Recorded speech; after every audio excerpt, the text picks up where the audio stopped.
ஏய், உன் மாமா பேசினதெல்லாம் கேட்டல்ல? அப்போ உன் மாமா சொன்ன மாதிரி நீ படிக்க போற. காலேஜ்ல சேர காசு வேணுமேடி.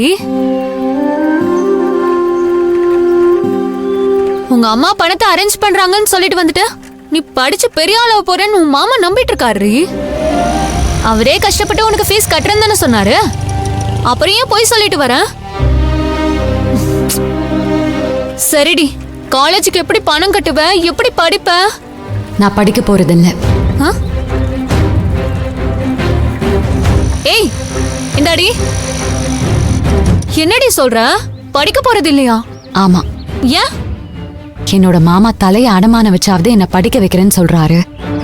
அதுக்காக அவரோட தன்மானத்தை அடமான வச்சுதான் படிக்க முடியும்னா எனக்கு எந்த படிப்பும் வேண்டாம்.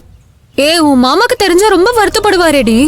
என்ன பெத்த அப்பாவே என்ன படிக்க வைக்கணும்னு நினைக்கல. பாவம், என்னோட மாமா எதுக்கு அவமானப்படணும்? எங்க அப்பா வட்டிக்காரங்க கிட்ட பணத்தை கொடுக்க வேண்டாம்னு சொன்னதை கேட்கும் போது எனக்கு ஒரு மாதிரி ஆயிடுச்சு. எங்க அப்பா இந்நேரம் ஊர் பூரா எங்க மாமாக்கு கடன் கொடுக்க கூடாதுன்னு சொல்லி வச்சிருப்பாரு. இது தெரியாம எங்க மாமா எல்லார்கிட்டயும் போய் கடன் கேட்பாரு.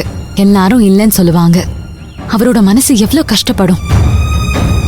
நான் காலேஜுக்கு போகலன்னா நான் மட்டும்தான் வருத்தப்படுவேன். ஆனா நான் படிக்கணும்னு ஆசைப்பட்டா என்னை சுத்தி இருக்கிற எல்லாருக்குமே கஷ்டம். கஷ்டம் என் ஒருத்தியோடைய போட்டோம்.